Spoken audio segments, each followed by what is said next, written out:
السلام علیکم نئی ویډیو سره تاسو ورکړلې وي امید لرم چې تاسو ټول به او خوشاله وئ ژوند په مازو کې به وئ مفتی سردار علي حقانی سے مول بیبي د مفتی سردار علي حقانی د شهادت ټول حقیقت راښکاره کو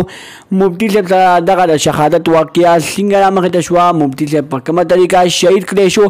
مور په چغو باندې هغه ټول حقیقت په خپله خوله باندې بیان کو دوستانو مور څه خبرې وکړلې چې مور به سره په سرو سترګو باندې وجړېده هغه ټولې خبرې سره په دې ویډیو کې شریکوم دغه رنګې نورو معلوماتي ویډیوګانو لپاره زموږ خبر میډیا چینل سبسکرایب کړئ د نشان ورڅخه خو وخت د موږ هر یوانې معلوماتي ویډیو تاسو ته په اسانۍ سره ملاويږي مفتی سردار علي حقانی صاحب چې په دغه ادم هیلو کې اکسیډنټ کړو چې په هغه اکسیډنټ کې مفتی صاحب شهید شوی تاسو ته یادګرینه کوم چې مفتی صاحب لکی مرور ته د بیان د پاتې چې د لکی مرور نه واپسو کې راتو په دغه ادم هیلو کې هغه حادثه رامخې ته شو په هغه حادثه کې مفتی صاحب شهید کړي شو دوستانو د مفتی سردار علي حقانی صاحب مور بیبي بیان په سوشل میډیا باندې وایرل شوی دی چې په هغه بیان کې مور بیبي ډېر زیات جړې دي او ویلي دي چې زما زوی ماته ډېر زیات ګران دی دا زما مشري زوی د دې نه مخکې زما مشري زامن نو د دې نه وروسته زما کشري زامن وو زما یو زوی د سره په اکسیډنټ کې شهید شوی او زه په هغه زوی باندې دومره نو مخه شوی څومره درد او غم چې ما د مفتی سردار علي حقانی راکو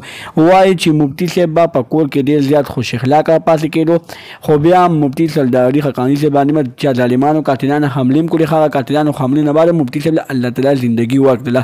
خو اوس د مفتی صاحب زندگی په دې دنیا کې ختم شوی و رزق ختم شوی الله تعالی پوره راوسته او مفتی صاحب شهید کړي شو وایي چې د مفتی صاحب په دعاګانې کوي چې مفتی صاحب ته الله تعالی هغه دنیا خسته کړي دغه رنګې نورو معلوماتي ویډیوګانو لپاره زموږ خبر میډیا چینل سبسکرایب کړئ د نشان ورڅخه مخه وخت نو موږ خالي وانه معلوماتي ویډیو تاسو ته په اسانۍ سره ملاويږي والسلام